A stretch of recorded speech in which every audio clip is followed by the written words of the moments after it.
छात्र एवं छात्राओं, मैं रामकृष्ण मल्लाह पब्लिक से शिक्षण कार्य हेतु आपके सम्मुख उपस्थित हूँ और काफ़ी दिन हुए आपकी कक्षाएं नहीं चल पाई, इसका भी मुझे खेद है। अब मैं पवन दूत का शीर्षक से जो परिप्रवार से दिया गया है, इसके कवि अयोध्या सिंह उपाध्याय जी हैं, जिन्होंने राधा की विरह वेदना, राधा के श्रेष्ठ कृत्यों एवं पवन को दूत मान करके भगवान कृष्ण के पास भेजने का प्रयास किया है। उसी का वर्णन मैं 10 नंबर तक मैं पढ़ा चुका था। 11 वाला आपको देखना है, 11वां वाला वो हम पढ़ाएंगे आपके सामने।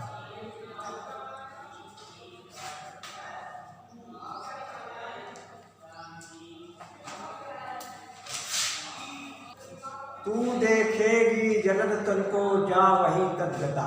यहाँ पर देखिए प्यारे बच्चों, यहाँ पर राधा कृष्ण के वियोग में काफ़ी दुखी है, क्योंकि राधा कृष्ण का अनन्य प्रेम था और जब वो ब्रजमंडल से जिस समय से जुदा हो गए, राधा के पास नहीं आए, और उसी का वर्णन इसमें किया जा रहा है। और राधा जो है एक परोपकार की भावना से कार्य करने वाली मतलब गोपी है, जो पवन को दूत मान करके मतलब कृष्ण के पास संदेश को भेजने का प्रयास कर रही है। और यहाँ पर इस पद में भगवान कृष्ण के सुंदर शरीर का वर्णन राधा जी जो है मतलब पवन को दूत मान करके या पवन से कह रहे हैं। क्या कह रहे हैं? तू देखेगी जनत तन को जा वहीं तद्गता। यहाँ पर राधा पवन से कहती है या पवन को दूत मान करके कहती है, जब तुम मथुरा में पहुँचोगी तो जलद तन मतलब बादलों के समान या मेघवर्ण के समान सुंदर भगवान कृष्ण के दर्शन होंगे, वहीं तद्गता, और जाकर के स्वयं उसी रूप वाली तू भी हो जाएगी। होंगे लोने नयन उनके ज्योत उत्कीर्णकारी। और जब तुम वहाँ मथुरा में भगवान कृष्ण के दर्शन करोगे, तब उनके नेत्र तुमको इतने आकर्षक लगेंगे, इतने सुंदर लगेंगे, और उनके नेत्रों से प्रकाश बिखरता हुआ दिखाई पड़ेगा। ज्योत उत्कीर्णकारी मतलब उनके नेत्रों से प्रकाश निकलता हुआ दिखाई देगा। मुद्रा होगी बर बदन की मूर्ति सी सौम्यता सी, और उनके मुख की भावभंगिमा, उनके मुख की भावभंगिमा जो है मतलब शांति मुद्रा के समान होगी। यहाँ पर बच्चों इस लाइन में तुम्हारा उपमा अलंकार है, जहाँ पर सी से सम सरिस यू का प्रयोग होता है, अर्थात जहाँ उपमेय में उपमान की संभावना व्यक्त की जाती है वहाँ पर उपमा अलंकार होता है। सीधे साधे वचन उनके सिक्त होंगे सुधा से, और उनके जो बड़े ही मधुर वचन जो हैं, इतने सुंदर वचन बोलेंगे या उनके मुख से इतने सुंदर वचन निकलेंगे, वे आपको ऐसा मालूम पड़ेगा अमृत से सने हो।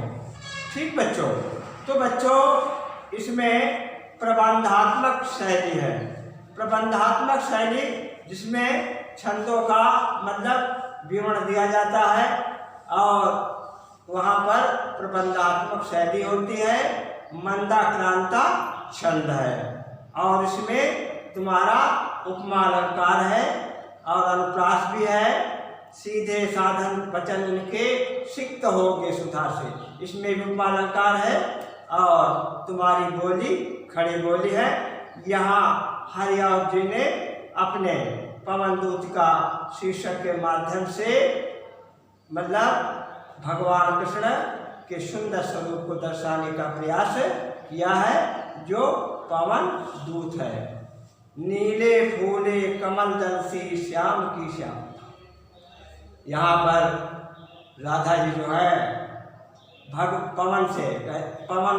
पवन को दूत मानकर कहते हैं कि यहाँ पर मतलब राधा जी जो है भगवान कृष्ण के श्यामल वर्ण का सुंदर वर्णन कर रही हैं, या उनके शरीर के मतलब शरीर का सुंदर वर्णन, शरीर के अंगों के सुंदर वर्णन कर रही हैं। और देखिए बच्चों, पहले में तुम्हारा श्रृंगार रस है, श्रृंगार के अंदर वियोग है, बाकी रस तुम्हारा बता दिया, अलंकार उपमा है, 2 लाइनों में, ऊपर वाले में अनुप्रास भी है और खड़ी बोली है, छंद जो है मंदाक्रांता है, प्रबंधात्मक शैली है। नीले फूले कमल दल सी श्याम की गात की श्यामता। यहाँ पर राधा जो है पवन को दूत मान करके मतलब भगवान कृष्ण के सुंदर शरीर का मनोरम वर्णन प्रस्तुत कर रही हैं, या पवन को अवगत करा रही हैं। नीले फूले कमल दल सी गात की, गात माने तो शरीर, कमल दल कमल की पंखुड़ियाँ, नीले फूले नीले विकसित या खिले हुए। तो यहाँ पर राधा पवन से कहती है, अय पवन, जब तुम यहाँ से ब्रजमंडल से मथुरा को प्रस्थान करोगी, तब वहाँ पर नीले खिले हुए कमल की पंखुड़ियों के समान भगवान कृष्ण का सुंदर श्यामला शरीर होगा। पीला प्यारा वसन कट में पहनते हैं फबीला, सज्जा से युक्त या चमकीला। पीला प्यारा मतलब पीले रंग का प्यारा, वसन माने वस्त्र, कट माने कमर में, पहनते माने धारण करते हैं। भगवान कृष्ण जो हैं अपने कमर में पीला वस्त्र धारण करते हैं, जो वास्तव में बड़ा ही आकर्षक है, देखने में बड़ा ही सुंदर है। छोटी काली अलग मुख की कांति को है बढ़ाती। जब तुम भगवान कृष्ण के पास पहुँचोगे, तब उनके बालों की जो लटें होंगी मुख पर छाई हुई दिखाई पड़ेंगे, तब उनके शरीर को शोभा को बढ़ाती हुई नजर आएंगे। अर्थात तुम उनके मुख की शोभा को देखकर वास्तव में आकर्षित हो जाओगे। सद वस्त्रों में नवल तल की फूट सी प्रभा होगी। और यहाँ पर राधा जी कहते हैं, जो भगवान कृष्ण सुंदर शरीर धारण करते हैं, तो नए शरीर से मतलब निकलते हुए प्रकाश की किरणें दिखाई पड़ेंगी, या प्रकाश की पुंजें दिखाई पड़ेंगी। मेरे प्यारे बच्चों, इसमें हमने पहले ही बताया था प्रबंधात्मक शैली है, नोट कर लीजिए, और मंदाक्रांता छंद है। इसके अलावा नीचे वाली लाइन में भी मतलब लास्ट वाली लाइन में, ऊपर वाली लाइन में भी उपमा अलंकार की मतलब छटा दर्शनीय है, और इसमें अनुप्रास अलंकार भी है और खड़ी बोली है। यही बताना है, क्योंकि हरियाव जी ने भगवान कृष्ण की सुंदरता का मतलब को सिद्धस्त करने में काफ़ी सफल हुए हैं। इसी का वर्णन इसमें राधा के द्वारा किया है। तीसरा पढ़ाते हैं, 13वां। साचे ढाला सकल बपु है दिव्य सौंदर्यशाली। यहाँ पर भी भगवान कृष्ण के सुंदर शरीर का जो आकर्षक शरीर है, उसका वर्णन राधा जो है पवन को दूत मान करके बतला रही है। अय पवन, जब तुम ब्रजमंडल की गलियों से गुजरती हुई मथुरा में पहुंचोगी, तब भगवान कृष्ण का शरीर ऐसा होगा, मालूम हो, ऐसा प्रतीत होगा आपको मानो उस किसी सांचे में ढला हुआ है, दिव्य देवताओं जैसा या अलौकिक सौंदर्यशाली मतलब सुंदरता से युक्त है। सत पुष्पों से सुरभ उनकी प्राण संपोषिका होगी। प्राण संपुष्का प्राणों का पालन करने वाली, और उनके शरीर से निकलने वाली सुगंध, उनके शरीर से निकलने वाली सुगंध सत पुष्पों से सुंदर फूलों के समान, मतलब होगी जो वास्तव में प्राणों का पालन करने वाली होगी। दोनों कंधे वृषभ वर से बड़े ही सजीले। और राधा जो है पवन से कहती है, भगवान कृष्ण के जो दोनों कंधे हैं सुंदर, साढ़ से भी मतलब साढ़ के कंधों से भी आकर्षक है। यहाँ पर बच्चों देखिए से का प्रयोग किया गया है। यहाँ पर भगवान कृष्ण के कंधों की समानता मतलब बैल के या साढ़ के कंधों से की गई है। यहाँ पर तुम्हारा उपमा अलंकार हो जाएगी, लंबी बाहें कलम कलसी शक्ति की पेटिका। और यहाँ पर राधा पवन दूत का से कहती है या पवन को दूत मानकर कहती है, भगवान कृष्ण की लंबी लंबी बाहें जो हैं कलम कलसी, कलम मानी होता है हाथी, कर मानी होता है सूंड, हाथी की सूंड के समान होगी तो ऐसा मालूम पड़ेगा वो शक्ति की पिटारी है। इसमें आपको बताया, इसमें भी हरियाणा जी मतलब पवन दूत के माध्यम से राधा के विषय में बतलाने में बड़ा मतलब भगवान कृष्ण के सुंदर शरीर को बतलाने में काफ़ी सिद्धस्थ हुए, अर्थात उन्हें काफ़ी सफलता मिली है। राजाओं सा सिर पर रसा दिव्य आपी होगा। यहाँ पर राधा जी भगवान कृष्ण के सुंदर शरीर के मतलब शरीर में जो चीज़ें धारण करते हैं, मुकुट धारण करते हैं, कुंडल धारण करते हैं, भुजबंद धारण करते हैं, मोतियों की माला पहने हुए हैं, उसी का वर्णन मतलब हरियाणा जी ने पवन दूत का शीर्षक के माध्यम से प्रस्तुत किया है। राजाओं से सिर पर दशा दिव्यापी। यहाँ पर राधा जो है जन कल्याण की भावना से कार्य करने वाली गोपी है, वो पवन को दूत मानकर कहती है, राजाओं सा सिर पर लसा दिव्यापीठ होगा। मतलब दिव्य माने अलौकिक या देवताओं जैसा, आपीठ माने मुकुट। राजाओं सा, यहाँ पर राधा पवन दूत का से कहती है, तुम जब ब्रजमंडल की गलियों से पहुँच करके मथुरा में भगवान कृष्ण के पास पहुँचोगे अर्थात दर्शन करोगे, तब राजाओं के समान, लसा माने सुशोभित, दिव्य माने देवताओं जैसा या अलौकिक, आपीठ माने मुकुट सुशोभित होता दृष्टिगोचर होगा। शोभा होगी, उभय माने दोनों, शुद्ध माने मतलब कानों में स्वर्ण के कुंडलों की, सोने के कुंडलों की, और उनके सुंदर दोनों कानों में जो कुंडल पहने होंगे वास्तव में भगवान कृष्ण जो है मतलब अत्यधिक शोभा को प्राप्त कर रहे होंगे। नाना रत्न कलित भुज में मंजू के यूर होंगे। केयूर माने होता है भुजदंड, मंजू माने सुंदर, और मतलब भगवान कृष्ण की भुज में, भगवान कृष्ण की भुजाओं में नाना प्रकार के रत्नों से जड़े हुए मतलब भगवान कृष्ण जो है अपनी भुजाओं में भुजदंड धारण किए होंगे। मोती माला लसित उनका कंबुसा कंठ, और मतलब मोतियों की मालाओं से सुशोभित उनका जो है मतलब उनका कंब शंख के समान उनका गला होगा। देखिए बच्चों, इसमें तुम्हारा राजाओं सा आपको बताया था, जहाँ पर उपमेय में उपमान की मतलब समानता की जाती है।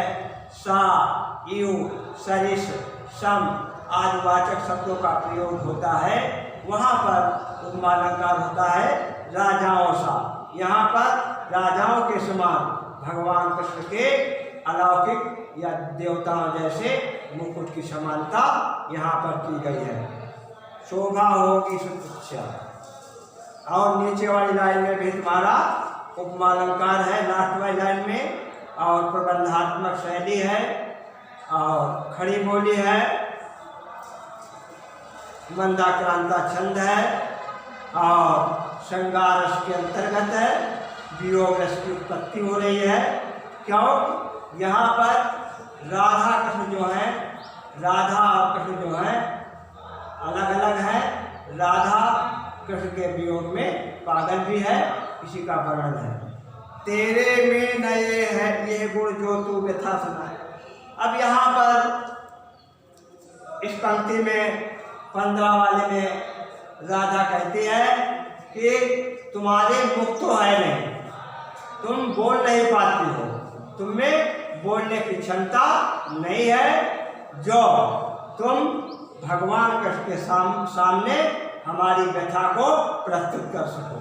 यहाँ पर राधा जो है प्रसंग में लिखना है, इस पद में राधा जी जो है भगवान कृष्ण के से पवन को दूत मान करके या पवन दूतिका के माध्यम से भगवान कृष्ण के पास मतलब अपनी संदेश को भेजना चाहती है, लेकिन उसी परिस्थिति में ये कहती है तेरे में नए गुण जो तू व्यथा सुनाए।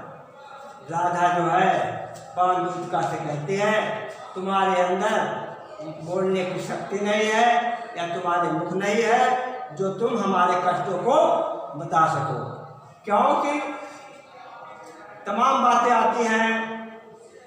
एक हमारे भारतचंद्र हरिश्चंद्र जी ने लिखा है, या संग में लागी है डोले सदा, बिन देखे न धीरज आनती है, छिनहु जो वियोग परे है चंद, तो चार प्रलय की शांति है, बदनी में फिरे झपय झपय, पल में न समाई हो जानती है, पिय प्यारे तिहारे निहारे बिना, अखियाँ दुखियाँ ने माँ। तो तमाम वियोग रस के तमाम कवियों ने भी, भारतचंद्र जी ने भी लिखे, सूरदास जी ने भी लिखे, और उसमें अयोध्या सिंह उपाध्याय भी काफ़ी इस कार्य में सफल हुए। तेरे में है नहीं गुण जो तू व्यथा सुनाए। यहाँ पर राधा पवन को दूत मानकर कहती है, अय राधा, जब तुम ब्रजमंडल की गलियों से मथुरा में भगवान कृष्ण के पास पहुँचोगी, आपको सुंदर दर्शन होंगे, लेकिन वास्तव में मैं ये कहना चाहती हूँ तुम्हारे अंदर बोलने की शक्ति नहीं है, अर्थात तुम मतलब तुम्हारा मुख नहीं है जिससे बोल सको और मेरे कष्टों को तुम सुना सको। व्यापारों को प्रखर मत से, व्यापारों हे पवन दूतिका, आप अपने क्रियाकलापों को द्वारा, आप अपने व्यापारों माने होता है क्रियाकलापों के द्वारा, प्रखर मत से मतलब प्रखर बुद्धि से या तेज युक्तियों से आप भगवान युक्तियों से चलाना, आप भगवान कृष्ण को समझाने में सक्षम अवश्य हो जाएंगे। क्यों? आपके अंदर मुख तो नहीं है, लेकिन आप अपने क्रियाकलापों के द्वारा, तेज बुद्धि के द्वारा आप भगवान कृष्ण को, हमें ऐसा मालूम पड़ता है, आप उनको समझाने में या मेरी व्यथा को बताने में अवश्य सक्षम हो जाओगे।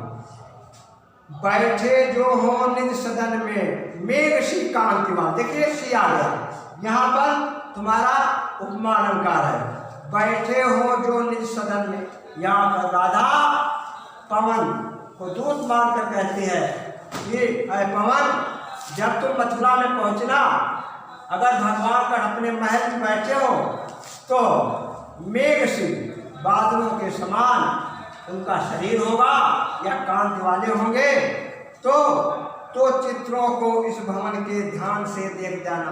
तो भगवान कृष्ण के महल में तमाम प्रकार के चित्र होंगे, गोपियों के चित्र होंगे, गायों के चित्र होंगे, हमारा भी राधा का भी चित्र होगा।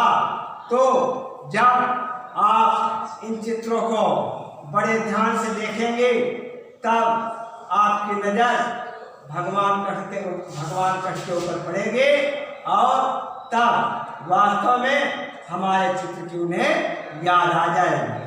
तो देखिए बच्चों, आपको हमने बताया था शैली वही है, छंद वही है, और उसमें अनुप्रास अलंकार भी है, और नीचे वाली लाइन में मेघ सी कांति वाली, यहाँ पर उपमा अलंकार हो जाएगा। व्यापारों क्रियाकलापों उसका मीनिंग है प्रखर मति, तेज बुद्धि, युक्तियों से चलाना, मतलब आप मतलब उनको समझाने में सक्षम हो, यही चीज बतानी थी। जो चित्रों में विरह विधुरा का मिले चित्र कोई। यहाँ पर राधा पवन को दूत मानकर कहती है, अरे पवन, वास्तव में बड़े खेत की बात होती है जब कोई मतलब जब कोई पति पत्नी से अलगाव होता है तब वही स्थिति होती है। आज वही स्थिति जो है राधा को भगवान कृष्ण ने पत्नी के रूप में स्वीकार किया था और कृष्ण वास्तव में उनके पति थे। तो वही बात कहती हैं, जो चित्रों में विरह विधुरा का मिले चित्र कोई। यहाँ पर राधा कहती है, यहाँ पर विरह में व्यथित राधा अपनी दुख की प्रसंग लिखना है। इस पद में विरह में व्यथित राधा अपनी दुख की व्यथाओं को प्रकट करती हुई पवन दूतिका के माध्यम से या पवन के माध्यम से मतलब भगवान कृष्ण के पास संदेश भेजना चाहती है। जो चित्रों में विरह विधुरा का मिले कोई चित्र। यहाँ पर कहती है विरह विधुरा, विरह से दुखी। यहाँ पर राधा कहती है भगवान कृष्ण के महल में तमाम प्रकार के सुंदर चित्र होंगे और एक से आकर्षक चित्र होंगे, गायों के चित्र होंगे, ग्वालवालों के चित्र होंगे, लेकिन उसमें आप वहाँ पहुँचेंगे तब मतलब विरह से व्याकुल किसी विरही का चित्र मतलब दिखाई पड़ेगा। वास्तव में वो चित्र हमारा ही होगा। तो जाके निकट उसको भाव से यो हिलाना। अय पवन, उस चित्र के पास या मेरे चित्र के पास बड़े ही मतलब प्रेम भाव से जाकर से अपनी हवा के झोंके के द्वारा हिलाने का प्रयास करना। प्यारे हो के चकित जिससे चित्र को और देखे। यहाँ पर राधा कहती है जब हमारे चित्र को हिलाओगे तो हमारे प्रीतम भगवान मतलब उस चित्र हिलते हुए चित्र को पर अवश्य दृष्टिपात करेंगे या देखेंगे। आशा है ये सूरत उनको हो सकेगी हमारी। तो मैं पूर्ण रूप से आशा करती हूँ कि वास्तव में कि उनको याद जो है उनको हमारी याद अवश्य आ जाएगी। इसमें प्रबंधात्मक शैली है, खड़ी बोली है और इसमें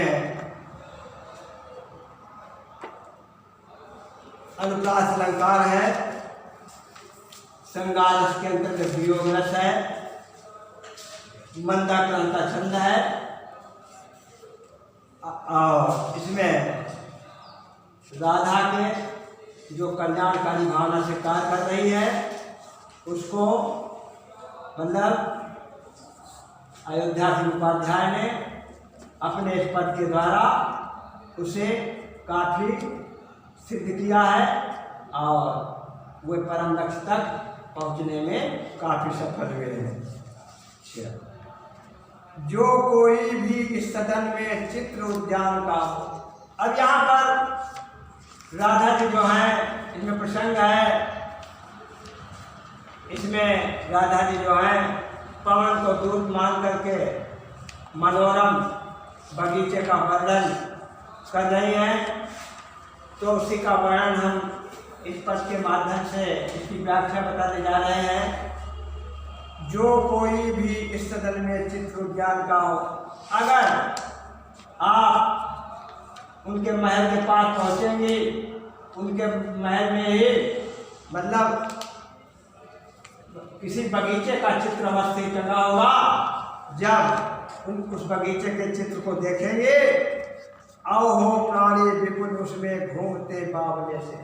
और उस बगीचे में उस चित्र के बगीचे में प्राणी जो हैं व्याकुल होकर भगवान कृष्ण के वियोग में व्याकुल होकर बावले जैसे या पागल जैसे घूमते दिखाई पड़ेंगे। तो जाके सन्निकट उसके और हिला के उसके, तब वास्तव में जहाँ पर बगीचे का चित्र टंगा हो उनके महल में, उस मतलब चित्र को उसके पास जाकर के पवन तेजी से हिलाने का प्रयास करना, देवात्मा को सुदत गति के व्याकुलों को कराना। और जो हमारे देवताओं की आत्मा अर्थात हमारे प्रीतम भगवान कृष्ण जो है देवात्मा तुल्य है, तो उनको आप जो है ब्रज के विरही लोगों को या व्याकुल लोगों की याद अवश्य करा देना, ताकि उनको याद आ जाए। देखिए वियोग की स्थिति, संगादश और अनुप्रास अलंकार, मंदाक्रांता छंद, प्रबंधात्मक शैली। यहाँ पर अयोध्या सिंह उपाध्याय महल के में टंगे हुए चित्र को दर्शाने में राधा के मुख के द्वारा पवन दूतिका के माध्यम से काफी सफल हुए हैं और तमाम प्रकार के मतलब पागल व्याकुल लोगों को भी दर्शाया है। और यहाँ पर प्रबंधात्मक शैली, मंदाक्रांता छंद, खड़ी बोली और इसमें अनुप्रास अलंकार और मान।